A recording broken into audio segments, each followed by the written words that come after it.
আপনি নামাজ পড়তে পারেন, রোজা রাখতে পারেন, কালো বোরকা পরে পর্দা করতে পারেন, কিন্তু আপনি আজও নেককার হতে পারেননি। আপনার ইবাদত আমার আল্লাহর দরবারে কবুল হবে না যদি স্বামী যেটা পছন্দ করে ওইটা আপনি পছন্দ না করেন। বিশ্বনবী জানালেন একদিন, খাদিজা, রাতের বেলা যতবার এসেছি, যতদিন এসেছি, কোনোদিন তোমাকে ঘুমন্ত অবস্থায় পাইনি, তুমি কি ঘুমাও না? খাদিজা বলেছেন, হে রাসূল, আপনি দ্বীনের কাজে, ইসলামের কাজে, দাওয়াতের কাজে বাইরে থাকেন, আমি জানি আপনার পদে পদে শত্রু, আপনি যতক্ষণ বাড়িতে না আসেন আমার চিন্তা দূর হয় না। আমি যদি অবস্থায় ঘুমিয়ে যাই আর আপনি যদি গভীর রজনীতে এসে আমার ডাক দিয়ে না পান, বারবার যদি ডাকতে থাকেন, হয়তো আমার উঠতে একটু দেরি হয়ে যাবে। এজন্য ঘুম যদি আমার চোখে এসে যায়, আমি দরজার সাথে হেলান দিয়ে ঘুমিয়ে পড়ি, যেন আপনি ডাকলে আমি দরজা খুলে দিতে পারি। আমার তো এই হাদিস পড়ার পরে মনে হচ্ছে বাংলাদেশে এরকম মহিলা এখন আর মনে হয়নি, এখানে হয়তো থাকলে থাকতে পারে। আমরা 6 জন মহিলার নাম পেয়েছি হাদিসের ভাষায়। বিশ্বনবী জানিয়েছেন এই 6 জন তাম পৃথিবীর যত মুসলিম মহিলা আছে তাদের জন্য আদর্শ। তার প্রথম নাম্বারে আমরা নাম পেয়েছি খাদিজা, হযরতে হাজেরা। হযরতে হাজেরা আলাইহিস সালামের নাম আমরা পেয়েছি হাদিসের ভাষায়। তিনি আমাদের আদর্শ হওয়ার পেছনে কারণ ছিল এই, তিনি আল্লাহর উপরে ভরসা এত বেশি করেছিলেন। আল্লাহ রাব্বুল আলামিন তার অনেকগুলো কাজ পছন্দ করে কোরআনে কারিমে তার নামে অনেক আয়াত পর্যন্ত নাজিল করে দিয়েছেন। হাজিরা তাম বিশ্ব থেকে কাবা শরীফ তাওয়াফ করার পর যে সাফা মারওয়া দৌড়াদৌড়ি করে, এটা হযরতে হাজিরা আলাইহিস সালামের কারণে। হযরতে হাজিরা ওই সময় সন্তানকে তিনি পানির খোঁজ দেওয়ার জন্য, পানি অনুসন্ধানের জন্য যে দৌড়াদৌড়ি করেছিলেন সাফা এবং মারওয়া পাহাড়ে। এই দুইটা পাহাড়ে কমপক্ষে 7 বার যদি কেউ চলাফেরা করে, হাঁটাহাঁটি করে, দৌড়াদৌড়ি করে, 3.5 কিলোমিটার পর্যন্ত তারে হাঁটা লাগে। আল্লাহ রাব্বুল আলামিন তারে বান্দির এই কাজটা, তার উপরে যে ভরসা ছিল, স্বামী যখন তাকে এই মরুভূমির ময়দানে একা একা রেখে যায়, তিনি জিজ্ঞাসা করেছিলেন, হে আমার স্বামী ইব্রাহিম, এখানে আপনি রেখে যাচ্ছেন কার ভরসা? হযরত ইব্রাহিম বাকরুদ্ধ হয়ে গিয়েছিলেন, কথা বলতে পারছিলেন না। তিনি বলেছিলেন, হে আমার স্ত্রী, ওই আল্লাহর দিকে ইঙ্গিত তিনি করেছিলেন আঙ্গুল দিয়ে, যে আল্লাহর ইশারায় তোমাকে রেখে গেলাম। হযরতে হাজেরা ওই সময় তিনি স্বামীকে ডাক দিয়ে বললেন, স্বামী ইব্রাহিম, আপনি নিশ্চিন্ত মনে বাড়ি ফিরে যান, আমার আর আমার সন্তানের জন্য একটু চিন্তা করবেন না। যতটুকু খাবার আর পানি নিয়ে দিয়ে গিয়েছেন, এগুলো হয়তো 1-2 দিন 3 দিনে শেষ হয়ে যাবে, কিন্তু আমার আল্লাহর উপরে আমি এতটা ভরসা করি, তিনি আমাদের আর আমাদের সন্তানদেরকে খানা এবং পানির অভাবে মারবেন না। আল্লাহ তার এই কথাটাকে এত বেশি পছন্দ করেছিলেন, আল্লাহর উপরে এই ভরসাটাকে। তিনি ওই দিন থেকে যা কিছু করেছিলেন, ওই কাবা শরীফের আশপাশ থেকে সবগুলো কাজ আমার আল্লাহ তাম দুনিয়ার মানুষের জন্য ইবাদত হিসাবে গণ্য করে দিয়েছেন। সুবহানাল্লাহ। আল্লাহ পাক বলেন, ইন্নাস সাফা ওয়াল মারওয়াতা মিন শাআইরিল্লাহ ফামান হাজ্জাল বাইতা আবি ইতামারা ফালা জুনাহা আলাইহি আন ইয়াতাওয়াফা বিহিমা ওয়া মান তাতাওয়া খায়রান ফা ইন্নাল্লাহা শাকিরুন আলিম।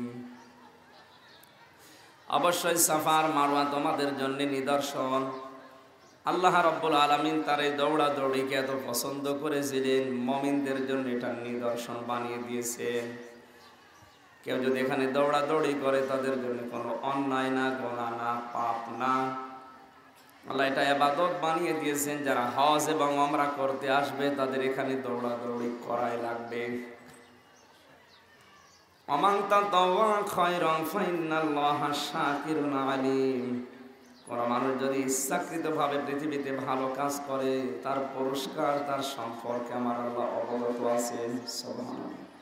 মা বোনের, এখান থেকে আপনি যেটা নিতে পারেন, পৃথিবীতে অনেকের হয়তো স্বামী রেখে চলে যায় ইব্রাহিম আলাইহিস সালামের মতো দূর দেশে, বা কর্মজীবনের জন্য। আপনি ভরসা করে থাকবেন আল্লাহর উপরে। আপনার ভরসাটা যত বেশি ডেফলি হবে, মহান আল্লাহর রহমত আপনার দিকে তত বেশি আসতে থাকবে। আল্লাহ যেন হাজেরার মতো আপনার ঈমান এবং তাওয়াক্কুল যেটা আছে, ভরসা, এটা বাড়িয়ে দেন। আমিন। দ্বিতীয় নাম্বারে যে মহিলার নাম আমরা পেয়েছি তার নাম হযরতে আসিয়া। এখানে যারা পুত্রবধূ আছেন তাদের জন্য হযরতে আসিয়া উজ্জ্বলতম দৃষ্টান্ত। তিনি তার ঈমানের উপরে টিকে থাকার জন্য যে পরীক্ষা দিয়েছিলেন, পৃথিবীতে এরকম পরীক্ষা খুব কম মানুষ দিয়েছে। আল্লাহ রাব্বুল আলামিন খুশি হয়ে তার নাম পর্যন্ত কোরআনে কারিমে, যদিও নাম ধরেননি কিন্তু ইঙ্গিত দিয়েছেন তাকে দিয়ে। অদরাবাল্লাহু মাসালাল লিল্লাযিনা আমানু মারওয়াতা ফিরআউন ইয ক্বালাত রাব্বি ইবনি লি ইনদাকা বাইতান ফিল জান্নাহ ওয়া নাজ্জিনি মিন ফিরআউনা ওয়া আমালিহি ওয়া নাজ্জিনি মিনাল কওমিজ জালিমিন। আল্লাহ রাব্বুল আলামিন বলেন, ঈমানদার যারা, সে নারী হোক আর পুরুষ হোক, তাদের জন্য আমি আসিয়াকে দৃষ্টান্ত বানিয়ে দিলাম। তার স্বামী তার উপরে এত অত্যাচার করেছিল ঈমানের কারণে। হযরতে আসিয়ার একটা বান্ধবী ছিল, বান্ধবীর কোলে একটা সন্তান ছিল। এই দুই বান্ধবী মিলে আল্লাহর প্রতি ঈমান আনার কারণে তাদের দুইজনকে স্বামী ফেরাউন নামক এই জালিম লোকজন দিয়ে তাদেরকে গরম তেলের ভেতরে প্রথমে সন্তানটাকে, এরপরে হযরতে আসিয়ার বান্ধবীকে। হযরতে আসিয়ার সামনে যখন দেখালেন, এই দেখো তোমার বান্ধবী এবং তোমার বান্ধবীর সন্তানের যে অবস্থা করেছি, তুমি যদি এই মুহূর্তে আল্লাহর প্রতি ঈমান ছেড়ে না দাও, তোমার অবস্থা ঠিক এইরকমই করা হবে।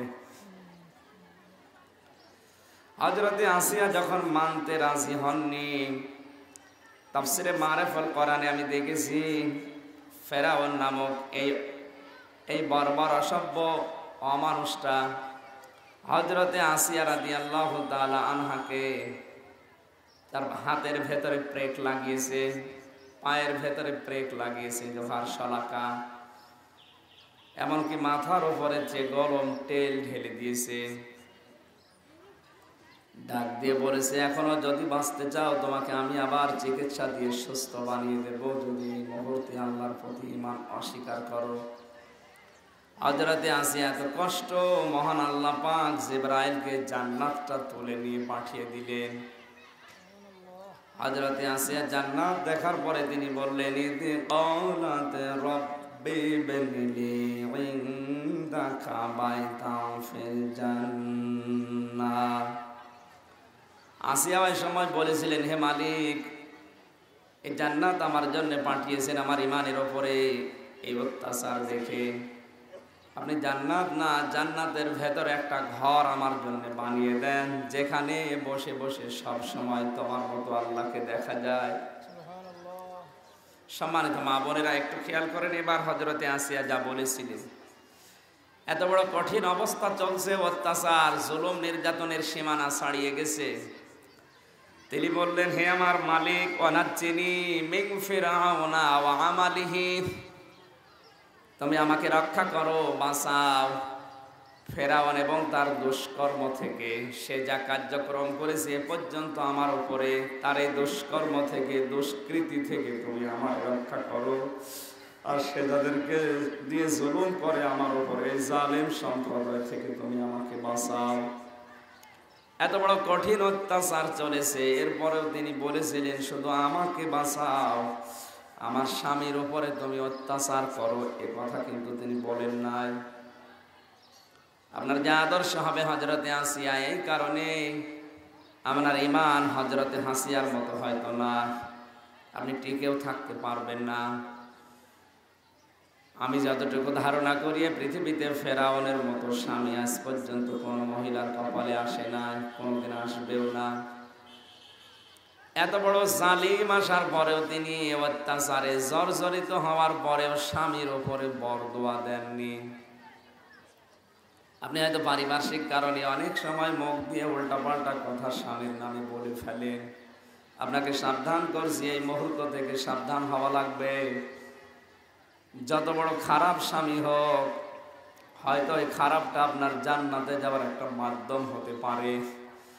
আসিয়াকে আমার আল্লাহ জান্নাত দেওয়ার পেছনে যতগুলো কারণ ছিল, তার অন্যতম কারণ এই যে তার স্বামী অত্যাচারী ছিল। আপনার স্বামী হয়তো মাঝে মাঝে আপনার উপরে বিভিন্ন বিষয় নিয়ে অত্যাচার করে। খাদিজার মতো টিকে থাকতে যদি পারেন, হযরতে আসিয়ার মতো, মহান আল্লাহ কিয়ামতের দিন আপনাকে আসিয়ার সাথে হয়তো জান্নাতে দিয়ে দিতে পারেন। আমিন।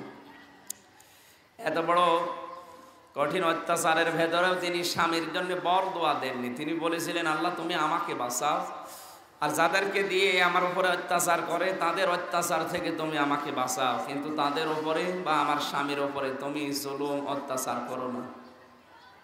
আর আপনার জীবনে কোনো একটা বিষয় কম হলে আপনি উল্টাপাল্টা হয়ে যান। আপনার আদর্শ গ্রহণ করা দরকার পৃথিবীর অন্য কোনো নারীকে না। 2 নম্বরে যার নাম বললাম, এদের জীবনী পাওয়া যায়, কিনে দেখবেন আপনার জীবনের সাথে মেলে কিনা। আপনার আদর্শ হওয়া দরকার হযরতে আসিয়া, হযরতে হাসিরা। আপনি এখন যদি আদর্শ হিসাবে গ্রহণ করেন ভারতের সিরিয়ালের এই সমস্ত মেয়েদেরকে, মান তাশাব্বাহা বিকওমিন ফাহুয়া মিনহুম, দুনিয়া যার সাদৃশ্য, যার চরিত্র আপনি অর্জন করবেন, কিয়ামতের দিন তার সাথে আপনাকে আল্লাহর দরবারে ওঠা লাগবে। নাউজুবিল্লাহি মিন যালিক। সাবধান করলাম, আল্লাহ যেন আপনাকে তৌফিক দেন মেনে নেওয়া। 3 নম্বরে মহিলাদের জন্য আদর্শ হচ্ছে হযরতে মরিয়ম। কেন? মরিয়ম আলাইহিস সালাম পৃথিবীতে সবচাইতে বেশি ইবাদত করেছিলেন। তার ইবাদতে খুশি হয়ে আমার আল্লাহ তার ঘরের ভেতরে পর্যন্ত জান্নাতের খাবার পাঠিয়ে দিয়েছিলেন। খালু হযরতে জাকারিয়া মাঝে মাঝে তার হুজরার ভেতরে এসে দেখতেন যে অসিজনের ফলগুলো ঘরের ভেতরে পাওয়া যাচ্ছে। হযরতে জাকারিয়া জিজ্ঞাসা করতেন, হে আমার শালীর মেয়ে, ক্বালা ইয়া মারইয়ামু আন্নী লাকা হাদা, ক্বালাত হুয়া মিন ইনদিল্লাহ, ইন্নাল্লাহা ইয়ারযুকু মান ইয়াশাউ বিগাইরি হিসাব। হে মরিয়ম, তোমার ঘরের ভেতরে সমস্ত ফলগুলো তুমি এই মুহূর্তে কোথায় পেলে? এখন তো এই ফলের সিজন না। হযরতে মারিয়াম বলেছিলেন, হে আমার খালু, মহান আল্লাহ রব্বুল আলামিন তার পক্ষ থেকে আমার জন্য এগুলো পাঠিয়ে দিয়েছে।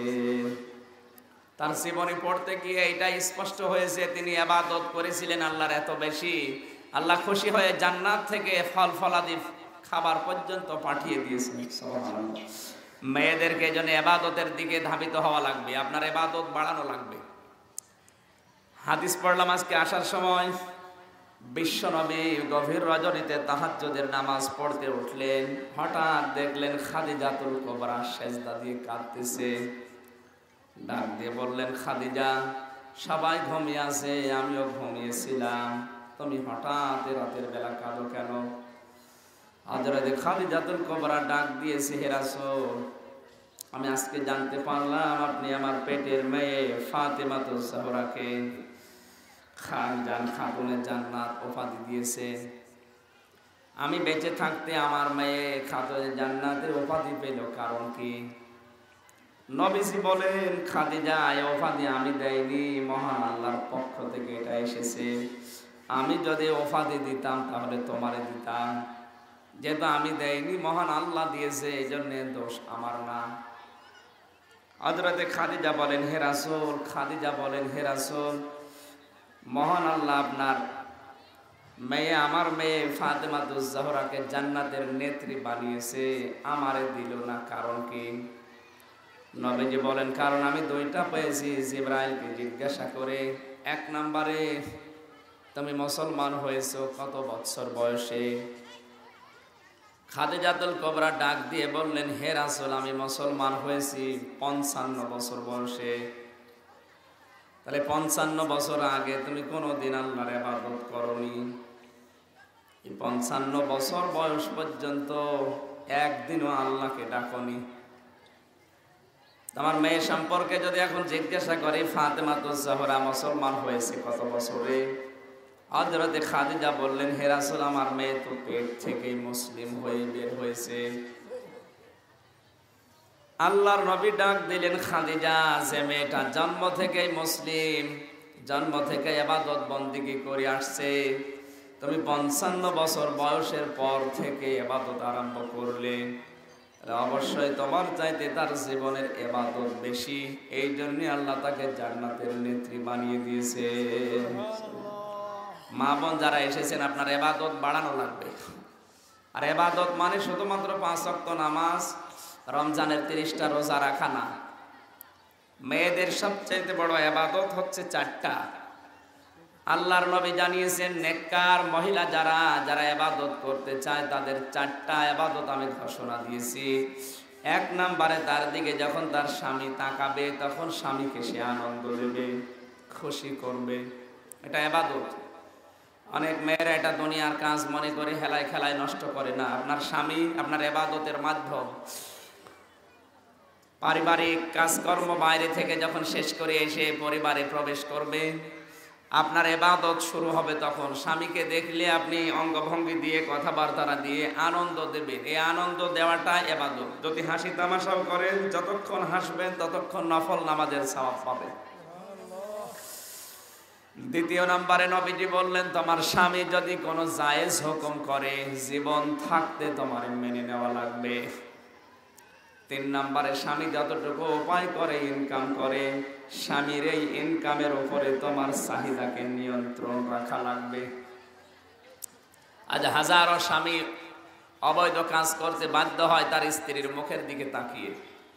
সম্মানিত মা বোনেরা, এই জন্য স্বামী যতটুকু উপায় করে ইনকাম করে, আপনার স্বামী যদি 20,000 টাকা মাসে উপায় করে, অতটুকু নিয়ে আপনার চাহিদাকে নিয়ন্ত্রণ রাখা লাগবে।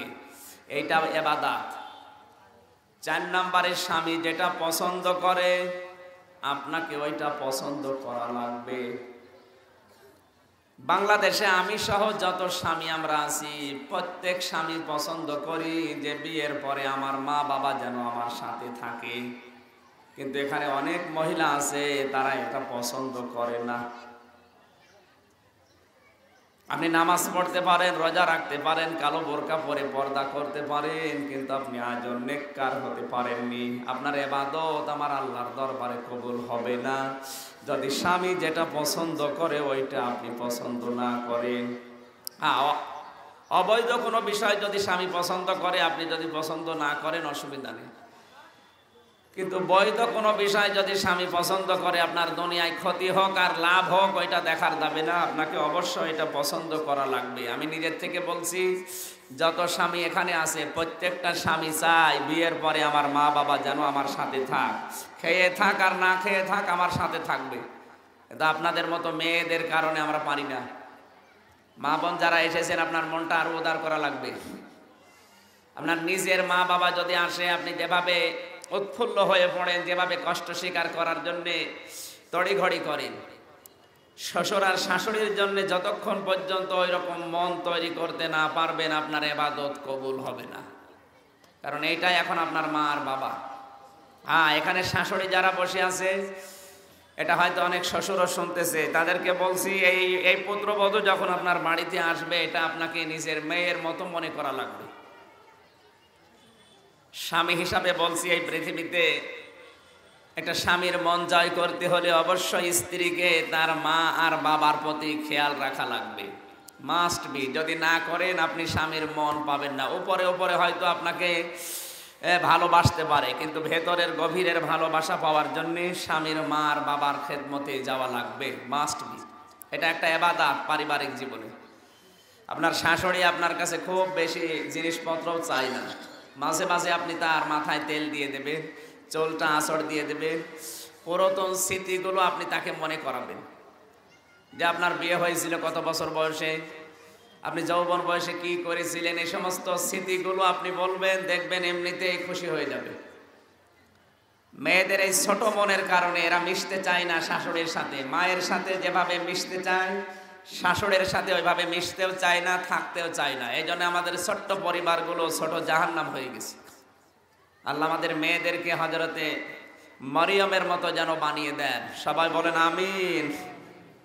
আপনি হয়তো আর 30 বছর পরে দুনিয়ায় থাকবেন না। এখন যারা পুত্রবধূ এখানে আছে, খুব বেশি হলো না 40 বছর সংসার করবেন, এরপরে আপনি মারা যাবেন। মাত্র 40টা বছরের কারণে আপনি একটা জাহান্নাম উপায় করে যাচ্ছেন। এই জন্য জাহান্নাম যেন আপনার ভাগ্যে না আসে, আপনি সংশোধন হয়ে যাবেন। আল্লাহ তৌফিক দিন, আমিন। তৃতীয় নম্বরে মেয়েদের জন্য আদর্শ নবীজি ঘোষণা দিয়েছেন তার স্ত্রী খাদিজাতুল কুবরাকে। আপনার আদর্শ হবে খাদিজাতুল কুবরা রাদিয়াল্লাহু তাআলা আনহা। তিনি তার স্বামীর প্রতি ভক্তির শ্রদ্ধা এত বেশি দিয়েছিলেন, ইতিহাস হয়ে আছে। আল্লাহ রাব্বুল আলামিন তার স্বামীর প্রতি খুশি হওয়া দেখে, আগ্রহ আকাঙ্ক্ষা দেখে নিজে পর্যন্ত খাদিজাতুল কুবরাকে সালাম পাঠিয়েছিলেন। সুবহানাল্লাহ। আপনি একটু খেয়াল করে বলেন তো, কি একটা আমল করলে আমার আল্লাহ তাকে সরাসরি সালাম পাঠায়? খাদিজাতুল কুবরা রাদিয়াল্লাহু তাআলা আনহার কথা মাঝে মাঝেই নবীজি স্মরণ করতেন। রাতের বেলা মোনাজাত যখন করতেন নামাজে, তখন খাদিজাতুল কুবরার নাম ধরে দোয়া করতেন। রব্বুল আলামিন কিয়ামতের কঠিন ময়দানে যখন কেউ কাউকে চিনবে না, ওই কঠিন ময়দানে যেন আমার খাদিজাতুল কুবরাকে আমি ভুলে না যাই। আপনাকে আমি বলছি, আপনার স্বামী কোনোদিন কি এরকম দোয়া করতে পারে? এই কাজ আপনি করেছেন? এই যা বললাম, এরকম কাজ আপনার স্বামীর প্রতি যদি আপনি করতে পারতেন, কি করেন? কি যা দেবেন ওখানে রেখে দেন। একটা কথা বলছি এর ভেতরে।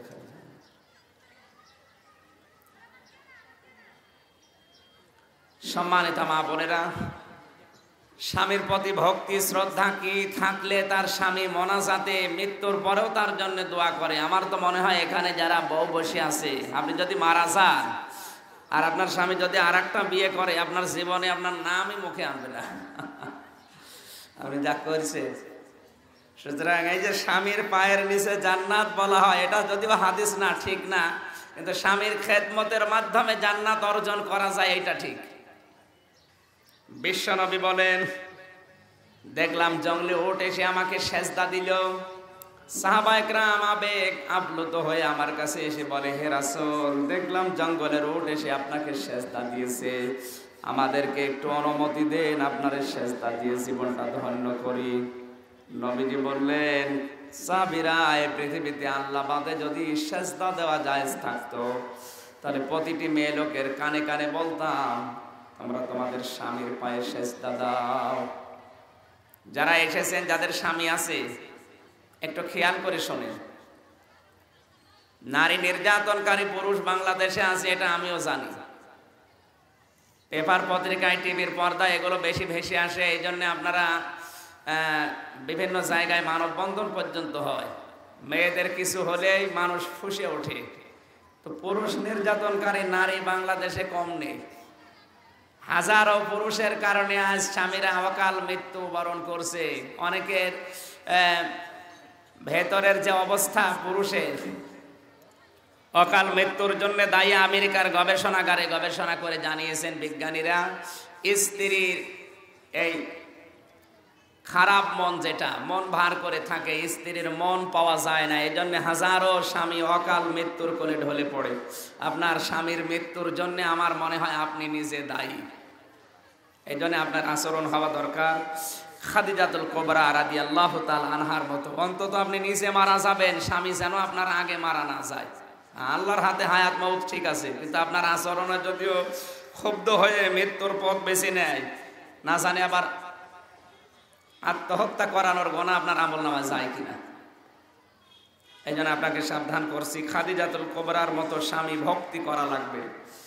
হযরতে খাদিজাতুল কুবরা রাদিয়াল্লাহু তাআলা আনহা কোনদিন স্বামী বাদ দিয়ে একা একা খাবার খাননি। যদিও এটা সেরকম বড় আমল মনে হচ্ছে না, কিন্তু এটা মহব্বত বৃদ্ধি করার জন্য অনেক বড় কিছু। আজ অনেক মানুষ দুলা ভাইয়ের সাথে খাবার খেতে খুব আনন্দ পায়, স্বামীর সাথে খাবার খাওয়া, মোবাইলে কোনোদিন মন খুলে কথা বলে না। আপনি যদি কিছু রোমান্টিক কথা বলতে চান, স্বামীর সাথে বলা লাগবে। সে স্বামী যদি বুড়োও হয় প্রিন্সিপালের মতো। এই জন্য আপনার স্বামী তো আর এরকম মুরব্বী না। আপনি আনন্দ ফুর্তি করবেন, হাসি তামাশা করবেন স্বামীর সাথে। যতক্ষণ হাসবেন স্বামীর সাথে সামনে দাঁড়িয়ে বসে, আপনার স্বামী যদি আপনার হাসি দেখে নিজেও হাসে, যতগুলো দাঁত দেখবে অতগুলো সওয়াব হবে। সুবহানাল্লাহ। খাদিজাতুল কুবরা বলেন, কোনোদিন আমার স্বামী বাদ দিয়ে আমি একা একা খাবার খেয়ে রাতের বেলা বিশেষ করে ঘুমাতে যাইনি। যত রাতে যতবার আসবে নবীজি শুধু একবার আমাকে ডাক দিত, সঙ্গে সঙ্গে নবীজির দরজা আমি নিজে খুলে দিয়েছি। বিশ্বনবী জানালেন একদিন, খাদিজা, রাতের বেলা যতবার এসেছি, যতদিন এসেছি, কোনোদিন তোমাকে ঘুমন্ত অবস্থায় পাইনি, তুমি কি ঘুমাও না? খাদিজা বলেছেন, হে রাসূল, আপনি দ্বীনের কাজে, ইসলামের কাজে, দাওয়াতের কাজে বাইরে থাকেন, আমি জানি আপনার পদে পদে শত্রু, আপনি যতক্ষণ বাড়িতে না আসেন আমার চিন্তা দূর হয় না। আমি যদি অবস্থায় ঘুমিয়ে যাই আর আপনি যদি গভীর রজনীতে এসে আমার ডাক দিয়ে না পান, বারবার যদি ডাকতে থাকেন, হয়তো আমার উঠতে একটু দেরি হয়ে যাবে। এজন্য ঘুম যদি আমার চোখে এসে যায়, আমি দরজার সাথে হেলান দিয়ে ঘুমিয়ে পড়ি, যেন আপনি ডাকলে আমি দরজা খুলে দিতে পারি। আমার তো এই হাদিস পড়ার পরে মনে হচ্ছে বাংলাদেশে এরকম মহিলা এখন আর মনে হয়নি, এখানে হয়তো থাকলে থাকতে পারে। এই জন্য যারা আছেন আলহামদুলিল্লাহ, যারা এরকম আচরণ নেই, আপনাকে খাদিজাতুল কুবরার মতো স্বামী ভক্তি করার জন্য আহ্বান জানাচ্ছি। কোরআন শরীফ পড়ে আমি একটা বিষয় ক্লিয়ার, যতগুলো মহিলার নাম আল্লাহ কোরআনে দিয়েছেন, ওই সমস্ত মহিলাদের স্বামী নেই, তাই জন্য ওদের নাম কোরআনে আল্লাহ দিয়েছে। কোরআনে আল্লাহ যে সমস্ত মেয়েদের নাম দিয়েছেন তাদের স্বামী নেই, যেমন মরিয়ম, তার নাম কোরআনে আছে কিন্তু স্বামী নেই। বাকি যে সমস্ত মেয়েদের নাম কোরআনে আল্লাহ দেয়নি, ইনডাইরেক্ট দিয়েছে, তাদের স্বামী আছে, এই জন্য তাদের কোরআনে নাম দেয়নি। আবু লাহাবের নাম আল্লাহ কোরআনে দিয়েছেন, এই জন্য তার স্ত্রীর নাম কোরআনে দেয়নি, দিয়েছেন অমরাতুহু, আবু লাহাবের স্ত্রী, তার নাম যে উম্মে জামিল এটা জানতেন, কিন্তু তার নামটা আল্লাহ কোরআনে দেয়নি। তাফসিরে মুফাসসিরিন ইকরাম লিখেছেন, যে সমস্ত মেয়েদের স্বামী আছে তারা এতিম না, দুনিয়ায় তাদের আর কিছু না থাক, অন্তত শ্রেষ্ঠ সম্পদটা আছে, এই জন্য আল্লাহ কোরআনে তাদের নাম উল্লেখ করেন। এই জন্য যাদের স্বামী আছে আপনি অ্যাক্টিভ হয়ে থাকবেন তার ইবাদতে, তার খেদমতে, তার সেবায়, আপনি জান্নাত অর্জন করার জন্য আল্লাহ যেন আপনাকে খাদিজাতুল কুবরার মতো তৌফিক দেন, আমিন। 5 নম্বরে যে মহিলার নাম আমরা পেয়েছি তার নাম হচ্ছে হযরতে আয়েশা সিদ্দিকা রাদিয়াল্লাহু তাআলা আনহা।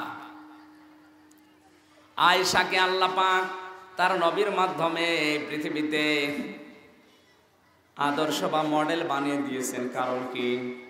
হযরতে আয়েশার জীবনে এমন এমন কিছু কাজ আমার আল্লাহ ঘটিয়েছে যেগুলো কোরআনে কারিমে আয়াত নাজিল করে আল্লাহ রাব্বুল আলামিন চিরন্তন করে দিয়েছে। তার ভেতরে তায়াম্মুমের বিধান, এটা হযরতে আয়েশার কারণে আমরা তায়াম্মুমের বিধান পেয়েছি। এর আগে পানি না থাকলে ওযু ছাড়া নামাজ পড়া বড় কঠিন হয়ে যেত। একবার হযরতে আয়েশার হাড় হারিয়ে গিয়েছিল, হাড় খুঁজতে খুঁজতে মাগরিবের সময় প্রায় শেষ। সবাই গিয়ে আবু বকর রাদিয়াল্লাহু তাআলা আনহুকে ডাক দিয়ে বললেন, আপনার মেয়ের কারণে আজ আমরা মাগরিবের নামাজ হারালাম, সব দোষ আপনার মেয়ের। হযরতে আবু বকর মেয়েকে ডাক দিয়ে বললেন, একটু সতর্ক থাকতে পারো না? তোমার কারণে আজ আমাকে মানুষেরা উল্টাপাল্টা কথা বলে, তুমি যদি সতর্ক থাকতে, হাড়টা যদি হারিয়ে না ফেলতে, আজকে মাগরিবের এই নামাজটা আমাদের ফৌত হয়ে যেত না, প্রায় শেষ অবস্থা। সঙ্গে সঙ্গে মহান আল্লাহ তায়াম্মুমের বিধান নাজিল করে নবীজিকে জানিয়ে দিলেন, হে নবী, আয়েশার প্রতি আমি আল্লাহ এত খুশি, মাগরিবের নামাজ শেষ হওয়া লাগবে না। যাদের পানির ব্যবস্থা নেই আপনি সাহাবীদেরকে বলেন পবিত্র মাটি দিয়ে যেন তারা তায়াম্মুম করে নামাজ শেষ করে নেয়। হযরত আয়েশা জানে মাঝে মাঝে বলতেন, নবীর সাহাবীরা, যদিও আমার হাড় হারিয়ে গিয়েছিল কিন্তু তার মাধ্যমে তোমরা তায়াম্মুমের বিধান পেয়েছো, নয়তো তোমাদের ইবাদত করা বড় কঠিন হয়ে যেত। এখানে যে সমস্ত মেয়েরা মাসে 3 দিন, 7 দিন, 10 দিন বাদ দিয়ে আর সন্তান হওয়ার পরে 40 দিন, এই সময়টা বাদ দিয়ে যদি আপনি ওযু গোসল করতে না পারেন রোগের কারণে বা পানি না পাওয়ার কারণে, এভাবে যদি আপনার শেষ জীবন পর্যন্ত এসে যায়, সারা জীবন আপনি তায়াম্মুম করে নামাজ আদায় করতে পারবেন, কোনো অসুবিধা নেই। এই জন্য নামাজ গুরুত্বপূর্ণ বিধান, যেহেতু ইবাদতটা আদায় করতেই হবে। পানি অনেক সময় হয়তো পাওয়া যায় না, অনেক সময় ডাক্তাররা নিষেধ করে যে পানি স্পর্শ করা যাবে না। এ সময় তায়াম্মুমের বিধান হচ্ছে পবিত্র মাটি দিয়ে বা মাটি জাতীয় কোনো বিষয় দিয়ে। আপনি প্রথমে নিয়ত করবেন, আমি তায়াম্মুমের দ্বারা পবিত্র হওয়ার ইচ্ছা পোষণ করছি। দ্বিতীয় নম্বরে মাটির ওপরে এই 2 হাত জোরে লাগাবেন। এরপরে হাতটা কনুই পর্যন্ত মাসা করার পরে মাথার মুখটা মাসায় করলে আপনার ওযুর কাজ হয়ে যাবে। এটা যদি 1 দিন 2 দিন না, আপনি যদি মরণ পর্যন্ত এইভাবেই করে যান, পানি স্পর্শ করতে না পারেন, তাহলে আপনি এইভাবে ইবাদত করবেন, আল্লাহ কবুল করবে ইনশাআল্লাহ। নামাজ এত গুরুত্বপূর্ণ একটা বিধান, মেয়েদের এই বিষয়ে একটু গাফিলতি দেখা যায়। এরা রোজা রাখে অনেক বেশি, নফল, সুন্নত, মুস্তাহাব, এমনকি হারাম রোজাও রাখে, কিন্তু নামাজের বেলায় খুব ঝামেলা আছে। মেয়েদের নামাজের গুরুত্ব দেওয়া লাগবে।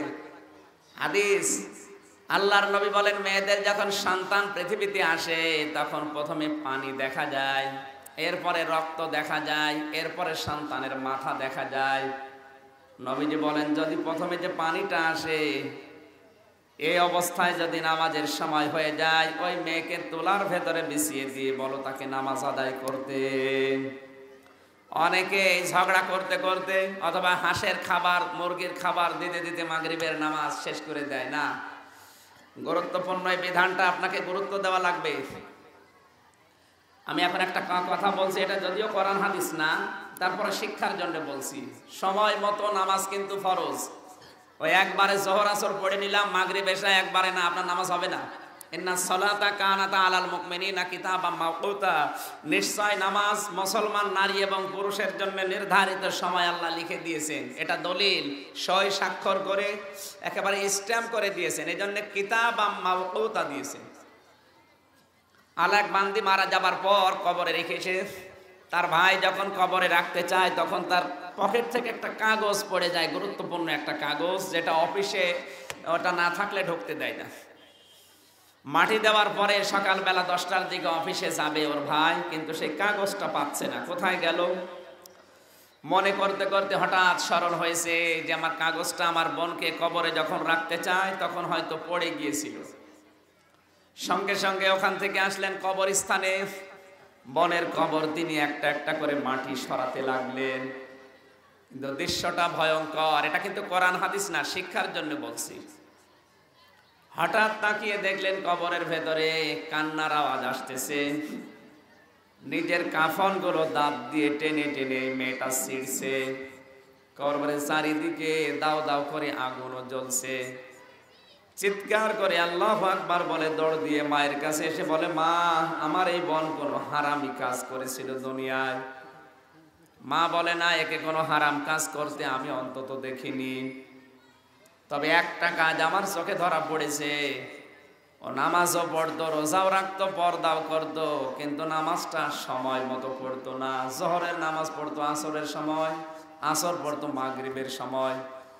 আমার মনে হয় নামাজ যে গুরুত্বপূর্ণ বিধান, এর গুরুত্ব না দেওয়ার কারণে, সময় মতো না পড়ার কারণে মহান আল্লাহ তাকে শাস্তি কবরে দিচ্ছেন।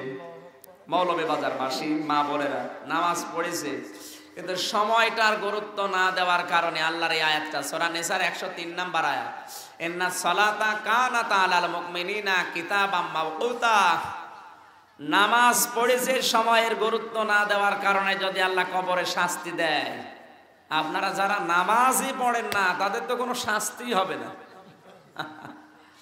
আশা করছি আপনি গুরুত্ব দেবেন।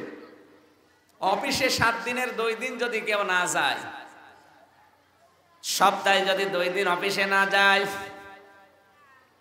এমডি ম্যানেজার যিনি আছে জিজ্ঞাসা করবে, কি অফিসে আসলে না কেন 2 দিন?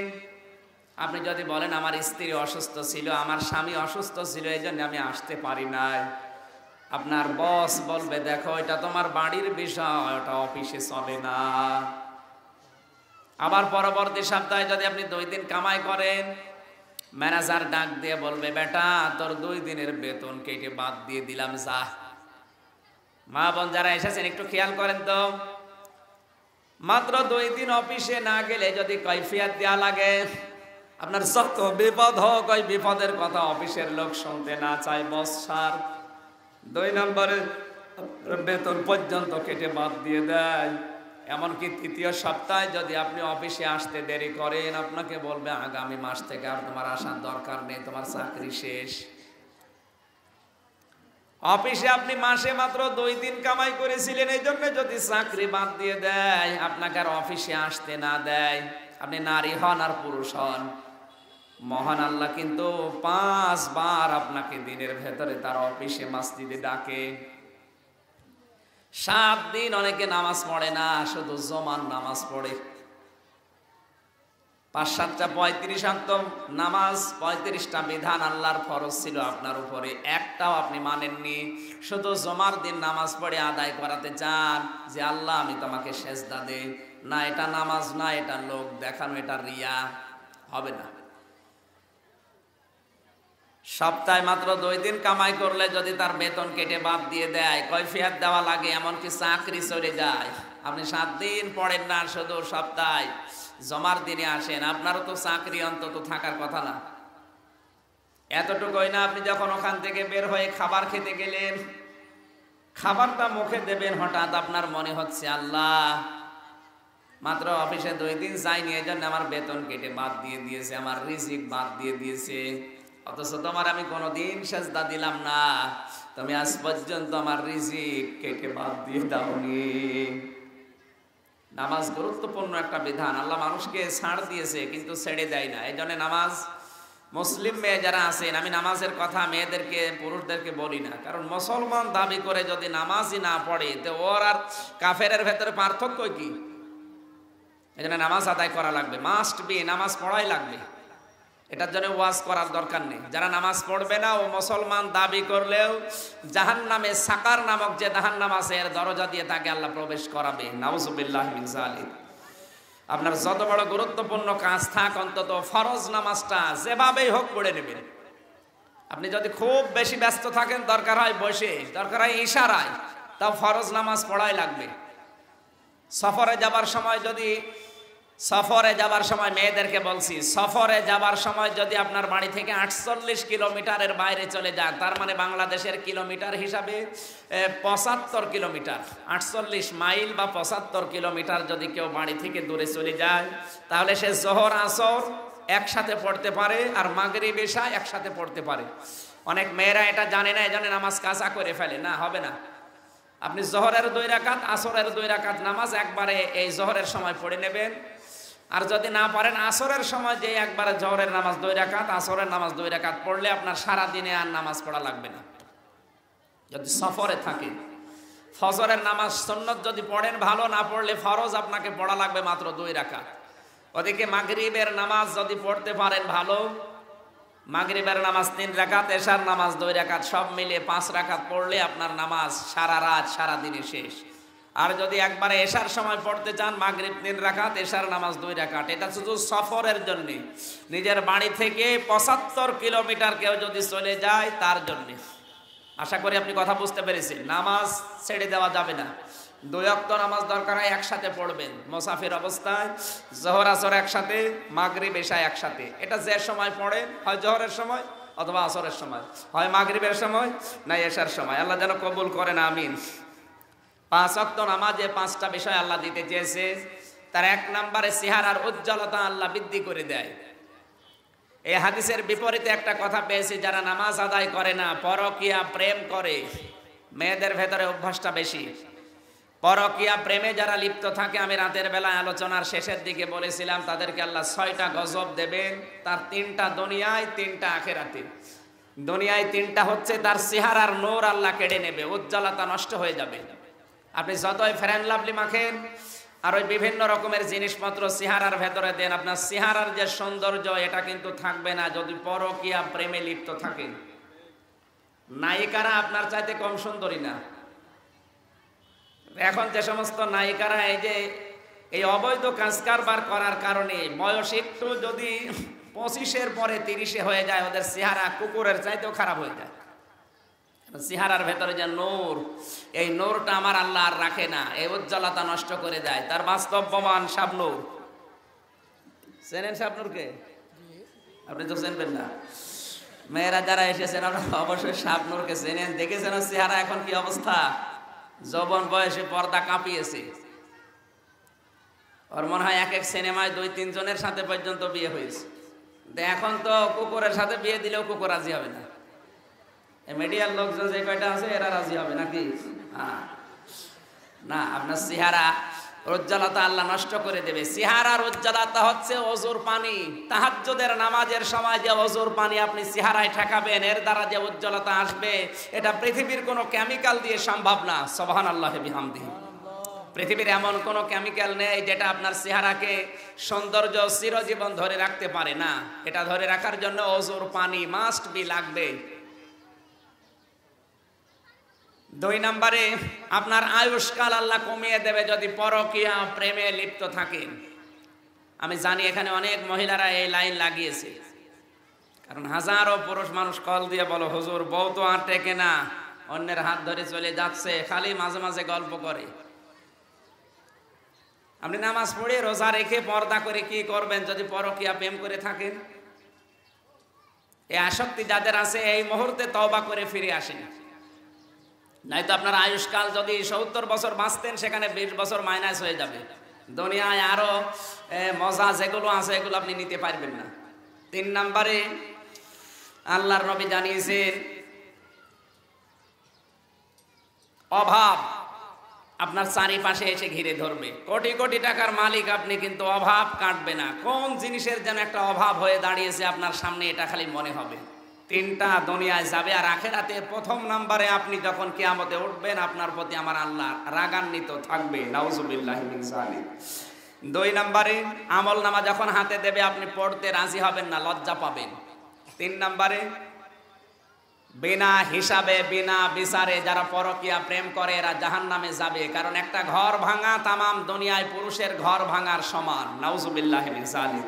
পরকীয়া প্রেমের কথা মেয়েদের বললাম এই জন্যই, কারণ কোরআনে কারিমে আল্লাহ এই শব্দটা মেয়েদের দিয়ে আরম্ভ করেছেন। জানিয়াতু ওয়া জানি, আগে মেয়ের নাম এরপরে পুরুষের নাম।